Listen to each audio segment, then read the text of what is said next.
Hey les vapotos, salut, comment ça va les vapors? Arrache de retour pour un petit tuto très rapide sur Facebook parce que j'ai trouvé hier soir comment refiler une fois ou deux ces pods de Beau par Jewel, ce qui peut être sympa pour mettre ses propres jus et pour faire durer le pod une fois de plus quoi, ou deux fois de plus. C'est quand même pas mal. Donc je me suis dit petit tuto vite fait Facebook, ça ira très bien.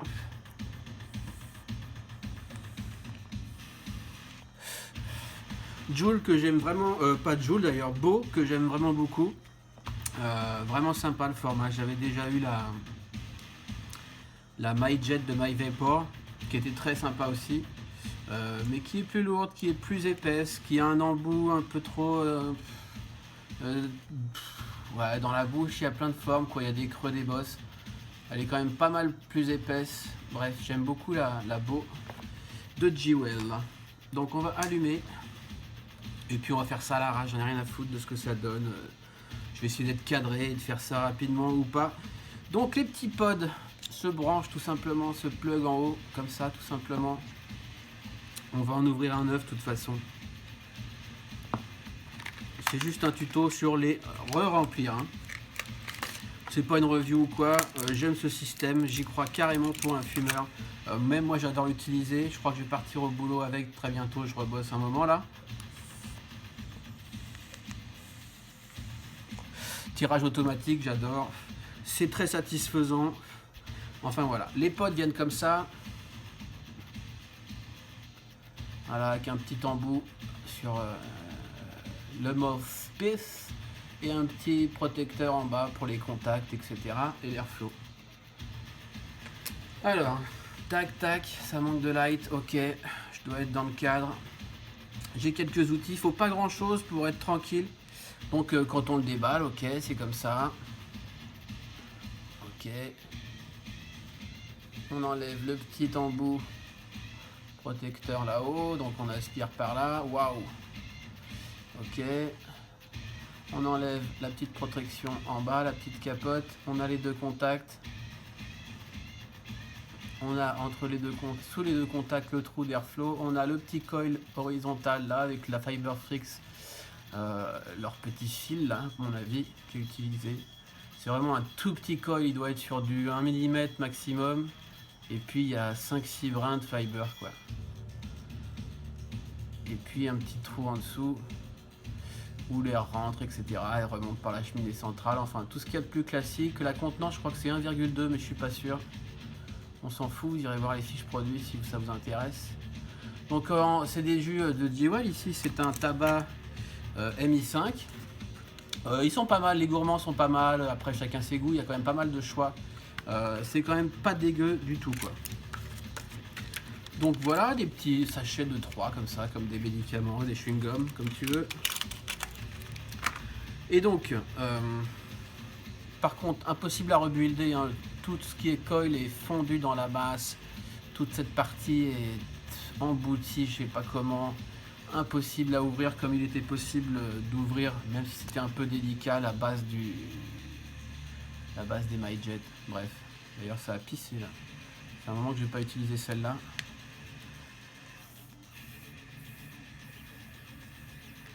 Bref. Donc je vais vider celle-ci, je vais essayer de vous montrer comment l'ouvrir, comment la vider et comment la re-remplir facilement.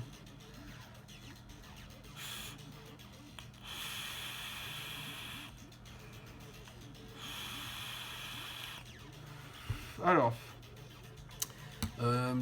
première chose à faire, déjà le vider. Hein. Combien de temps ça va durer? Ça va durer facile une journée, hein, à moins de tirer toute la journée dessus. Ça va tenir à mon avis la journée, une petite cartouche comme ça pour un gros vapor. Il existe en 0, 8 et 16, je crois, ça doit être ça. Sachant que le 8 est pas super strong, donc ça passe bien le 8. Le 16, il faudrait que j'essaye à l'occasion, mais bon.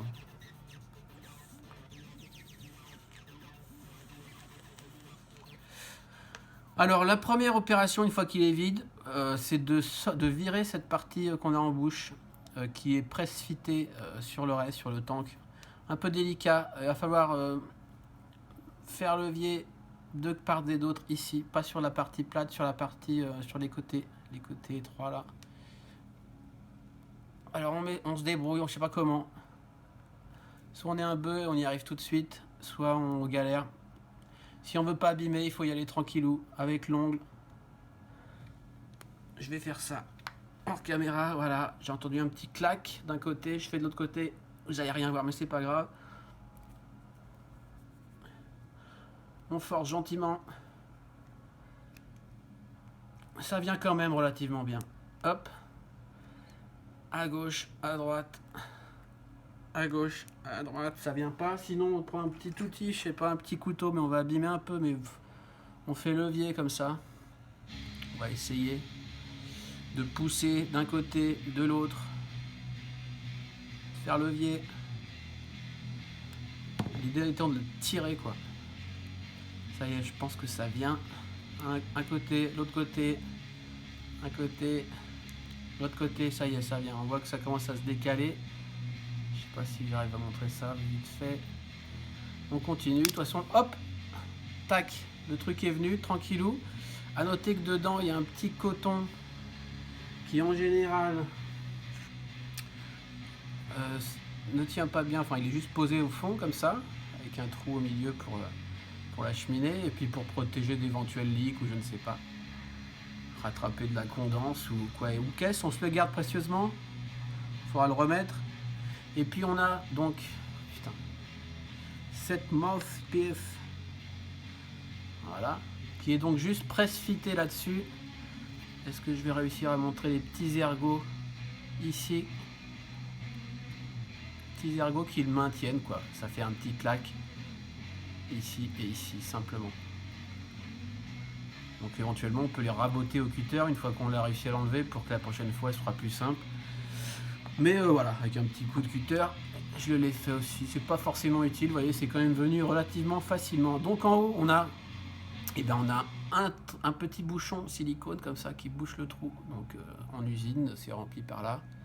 Ils bouchent, ils mettent leur mouthpiece et c'est réglé. Donc ce petit bouchon silicone s'enlève tout simplement. Ok, hop. On enlève le bouchon, on se le réserve. Évidemment, on n'a qu'un trou de remplissage puisque je pense que on a le trou de remplissage ici. Mais on a ici un trou bouché, je pense fondu, qui doit être le trou pour que l'air s'échappe. Mais ça va être une machine qui fait tout ça. Hein. Une fois que c'est rempli, hop, on scelle ce petit trou qui n'existe donc plus. On met un bouchon dans l'autre et basta. Donc, ce que je vais faire, je vais vider cette cartouche. C'est pas grave, c'est pour la science. Ça devrait pas être compliqué, on va voir ça. Sinon, j'ai prévu une petite seringuette. Bref, même si j'arrive pas à tout vider, c'est pas très grave. Alors à noter que le tank est en deux parties, gauche, droite, avec la cheminée au milieu. Évidemment, ça communique entre les deux, mais vaguement ça communique sur la partie basse ici, où c'est un peu plus étroit. La cheminée ici est très large jusqu'en haut. Ça communique pas du tout, et ça communique ici, au-dessus du coil, vaguement. Ça communique bien avec du 50-50, ça communique moins bien avec du VG, mais ça communique quand même. Hein. J'ai vapé du full VG, ça passe relativement bien. Enfin, pas du full VG, puisque chacun sait que ça n'existe pas, mais j'ai vapé du Vape Institut, par exemple, dessus, du 20-80 en gros, ou 75-25, enfin bref, ça passe quoi. Ça va plutôt bien. Donc voilà, on va dire que je l'ai vidé. Je vais souffler un peu dedans. On va dire que j'ai vapé les 1,2 ml. Pourquoi ce tuto? Parce qu'on m'a demandé, déjà ce genre de produit intéresse beaucoup, j'ai beaucoup de MP sur Facebook concernant ces produits. La Madjet de MyVapor n'arrive pas en France depuis, ça fait plusieurs mois que j'ai fait ça fait bien 2 mois quoi, je dirais que j'ai fait les photos et le retour sur Facebook. Ça n'arrive pas, les grossistes les attendent, je sais pas ce qu'ils foutent les ricains. Et le MyVapor France, là, ils font que dalle, je sais pas, il doit y avoir un problème. Bref. Bien joué JWell de sortir un produit concurrent et efficace, c'est sympa. Donc voilà, on a le tank vidé. Ok. Sachant qu'il n'y a qu'un trou pour remplir, soit on va le faire à l'aiguille très fine, mais ça va être relou parce que l'air s'échappera pas. J'ai ma petite technique, par contre ça reste très gras là, c'est relou. C'est relou. Hop. J'ai ma technique, ce que je fais, je vous conseille pour ceux, les bricolos qui vont s'amuser à faire ça, de prendre une aiguille, une petite aiguille fine, petite aiguille de couture, hein, et un chalumeau, mon fidèle chalumeau.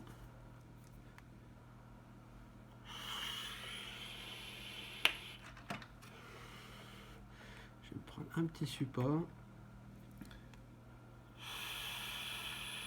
Est-ce que je peux zoomer? Je filme à l'iPhone là. Ouais, après ça va être dur de rester cadré. Je sais pas ce que donne le son, on s'en fout. Attention, ne me saoulez pas. Ah, retour d'arrache, vidéo, j'ai assez des chinois pour ça. Alors, je chauffe au chalumeau ma petite aiguille. Hein. Ah, je suis pas dans le cadre. Je chauffe au chalumeau ma petite aiguille à rouge. Hein. Et puis rapidement, je vais percer le fameux petit trou qui a été rebouché, comme je disais, en usine à mon avis, par le robot. Ah, j'ai pas été assez vite. L'idée étant de repercer un micro trou en face, celui de remplissage. C'est ça l'idée. Donc, et merde. Attention de ne pas foutre le feu chez vous. J'y vais, j'y vais, j'y vais. J'éteins et je perce vite. Ah, putain, c'est pas facile. Hein. Bon, j'ai raté encore. Ouais, j'ai réussi très bien hier soir. Première tentative impec et là, je galère. Bon, c'est pas grave, ça marche. Hein. Faut juste faire ça tranquillement pour soi et pas en regardant comment on est cadré. Est-ce qu'on est clair ou pas. Donc, on chauffe son aiguille. On éteint. Et on essaye de percer rapidement. Ce qui est fait. Tac. Évidemment, ça va vaporiser un peu de plastique. Franchement, on a vu pire. Hein. Tac. Donc j'ai mon aiguille qui circule bien dans le tank là, à l'opposé du trou de remplissage qui est là. Tac tac. Donc je fais voilà, je fais mon petit trou, j'enlève l'aiguille, basta, j'ai 2 trous. C'est fait. Ok, on fait ça. Et puis ensuite, bah, tout bête, hein, on n'a même pas besoin de seringue pour remplir ou quoi. Hop, je réserve mon aiguille pour pas me la foutre dans le pied. N'importe quel unicorne fera l'affaire. J'ai dû mettre du Manticore. Que je surkiffe. Alors voilà. À chaque fois que je le vape, je me dis c'est bon. En plus, c'est moi qui ai fait l'étiquette, donc c'est encore plus bon. Manticore. Il y a encore un peu de jus dans cette cartouche. Je vais la vider correctement. Je souffle. Je vais dézoomer. C'est pas mal. Ok. Ok. Et puis là, tout bête. Remplissage, quoi. Hein, parce que le trou de remplissage est quand même relativement large. Il rentre une tête de... largement, une tête d'unicorne. Et puis là, on y va tranquillement parce qu'il faut que ça communique, donc, comme je disais, entre les deux parties. Mais ça va plutôt bien, regardez. Ça va plutôt bien. Et vu que l'air s'échappe, ça va même parfaitement bien. Mieux qu'hier, pour le coup, sur le remplissage. Je dois avoir fait un gros trou, un trou d'air plus gros. Bon, je me réveille, hein, il est un petit peu 11h, mais je me réveille, donc je suis un peu dans le gaz. Désolé, je suis pas super clair et que j'ai un peu la voix dans le pâté. Bon, c'est sur la fin, pour le remplir totalement, on va faire pression, aspiration, on se débrouille. Bon, on met quand même très facilement 1 millilitre, et un peu plus, je pense. Voilà, en fait, je suis ras la gueule, sans souci ici. Bim, ça c'est fait. Je reprends mon petit bouchon, hein, mon petit bouchon de silicone. Je le replug tout bêtement. Hop. Je le replug. Voilà, qui est replugué. Et vous allez me dire, oui, mais le trou que tu as fait, du coup, ça va leaker, puisque, voilà, l'effet, je sais plus quoi, là, la dépression dans le tank, gna gna gna gna gna gna. Bon, déjà, on s'en tape.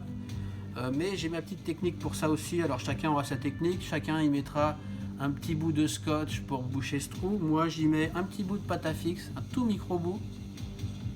Hop, j'en fais une micro boulette, mais alors micro. Sachant que de toute façon le bouchon silicone lui dépasse pas mal déjà, donc on a de l'espace pour y mettre quelque chose quoi. Mais en l'occurrence une micro boulette de pâte à fixe sur le trou. Bim. Voilà, mon trou d'air est bouché. Et puis on est bon quoi. On reprend son mousse-pisse, on reprend son petit coton. Où est ma pince? Elle est là. Son petit coton qui s'abîme systématiquement autour du trou central, je sais pas pourquoi. Même s'il est en 2 morceaux, on le remet quand même, on s'en fout. On le remet au fond comme ça autour du trou. On le plaque au fond.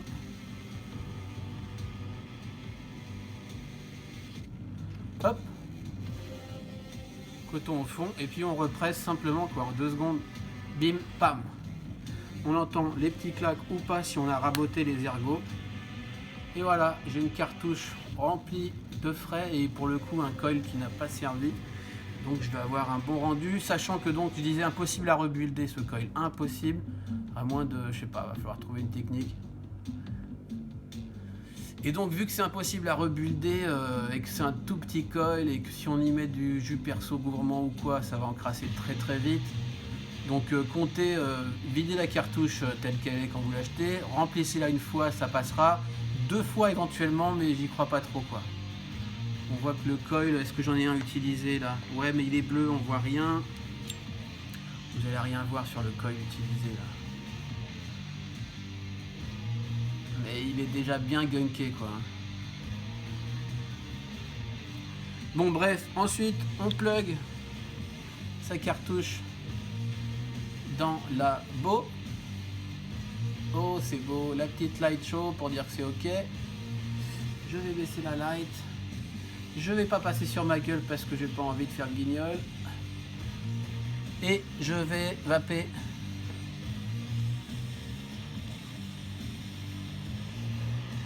Alors on prime un peu, on tire gentiment, nanani. La routine, vous connaissez ça. De toute façon, il n'y a aucun réglage sur cette clope. Hein. Je sais plus combien ça envoie, il m'avait dit. Je sais plus si c'est 3,7 je crois, ou 4,2. Ou... Est-ce que je peux retrouver ça? Je pense pas. Est-ce que je vais le retrouver vite fait?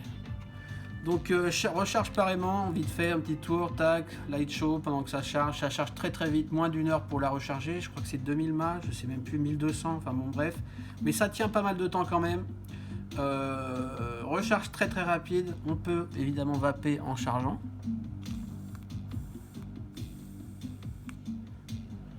Et puis voilà quoi. Plutôt pas mal aérien, le trou d'airflow est ici là.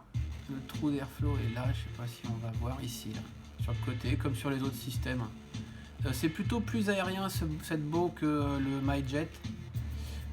C'est plutôt sexy, c'est plutôt agréable.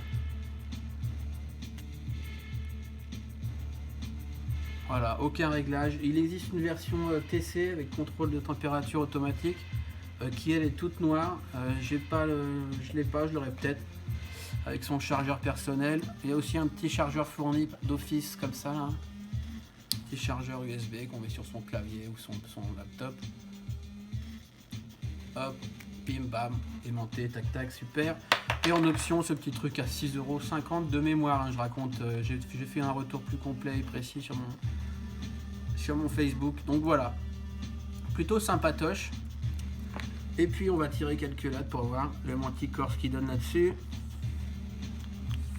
Ce qui est super, c'est qu'on peut vaper sans les mains. Et ça, c'est bien. Ça rappelle vraiment la clope, quoi. Le tirage est serré sans être trop serré. Je dirais que c'est un peu plus serré qu'une vraie clope.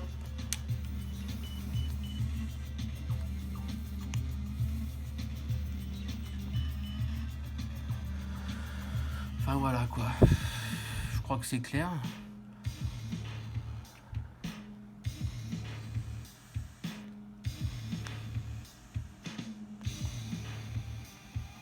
Au top. Tiens voilà. Donc pleine charge, il s'éteint une fois qu'il est chargé. Pendant quelques dizaines de puffs, Ça s'allume bleu à chaque puff. Bleu, ça veut dire que c'est à bloc. Ensuite, ça s'allume assez longtemps en blanc, c'est-à-dire charge moyenne. Et puis, quand il va être temps de charger, ça s'allume rouge, comme vous venez de le voir là. Et là, quand c'est rouge, il reste vraiment peu de temps, quoi.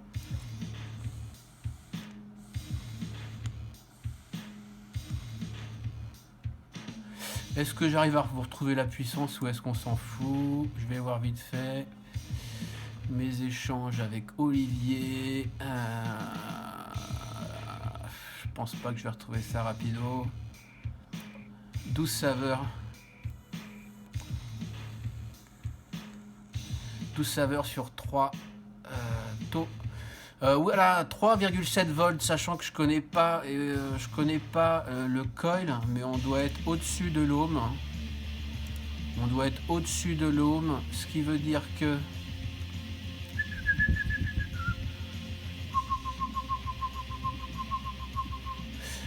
Ohm's Law Calculator. Bon, on doit pas être au-dessus de l'ohm parce que il y a quoi? Si je regarde, il y a combien de spires? A priori, c'est du stainless steel vu que c'est les mêmes pods pour la version TC et la version normale. Et là, avec la condensation, je vois rien, mais il y a genre 1, 2, 3, 4, 5, 6 spires. 6 spires en gros de fil relativement fin, genre 0, 0,2, 0,3, j'en sais rien, sur un axe qui me paraît être de l'ordre du millimètre. Donc je ne saurais pas vous dire, mais si on envoie 3,7 et on va prendre à vue de nez, c'est du SS, on va peut-être faire 0,8 ohm, j'en sais rien du tout, au pif. Et on est à 17 watts, ouais, ça me semble assez cohérent, on doit être entre 15 et 20 watts. Franchement, ça doit être à peu près ça, ce qui va très bien pour ce genre de système.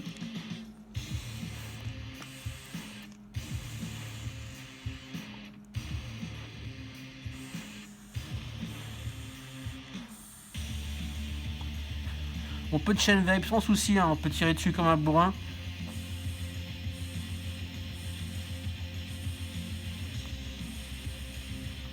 Ici je suis en facile 80-20 donc. Et j'ai jamais eu le moindre dry hit, voilà quoi. Franchement je conseille ce genre de système pour des amis fumeurs qui se foutent de votre gueule avec vos gros setups. Voilà. Qui veulent pas passer à la vape, qui vous trouvent ridicule et qui continuent à fumer leur clope.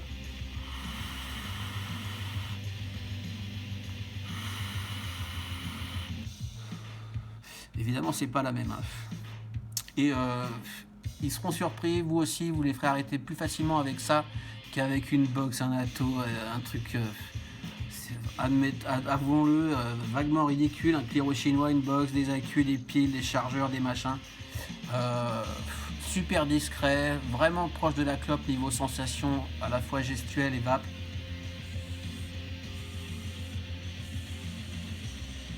Super léger, recharge rapide. Voilà quoi, voilà les vapers, j'espère que voilà, ça aura servi à quelques gars qui voudront rebuilder leur pod pour beau. Et puis je vous dis à ciao, bye bye, portez-vous bien, bonne année, tout ça, plus ciao.